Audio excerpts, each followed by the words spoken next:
Πάμε δώστο να. Ωραίος. Τι έγινε ρε? Εσύ το μακάλο μπάνα αδερφέ μου.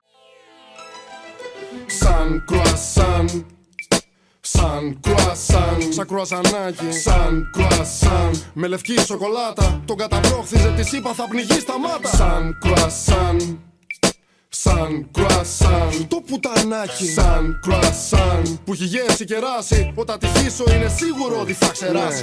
Κανονίζω ραντεβού με μουνάκια. Καυλώνω και τραβάω μια μαλακία στα καπάκια. Όταν χύσω ξενερώνω, τα κυρώνω με τη μία. Της λέω άκυρο για απόψε, παίχτηκε μια μαλακία. Είδες, δεν είμαι δά και τόσο μαλάκας. Να γράφω τους φίλους μου για να μου της πλάκας. Κι η ψωλή δεν μένει ποτέ ανικανοποίητη. Κι η μαλακία είναι πιο καλή γιατί είναι χειροποίητη. Όταν βγαίνουμε αργή, θέλει χρόνο να ντυθεί. Και έρχεται σχεδόν γυμνή, μας δουλεύει ψηλό γαζί βρώμα. Τσάμπα σε μόρια αφού θα σε γδίσω. Και τσάμπα μάφεσαι στα μούτρα θα σε χύσω. Θυμάσαι τότε που έγλειψες την πουτσα εκείνου, του Αρλεκίνου, για να του πιεις τη φούντα στη νυχτίνου. Τώρα ψάχνεις να με βρεις, κλαις και λες πως δεν μπορείς. Μακριά μου πια να ζεις, βρε δεν πά να γαμηθείς.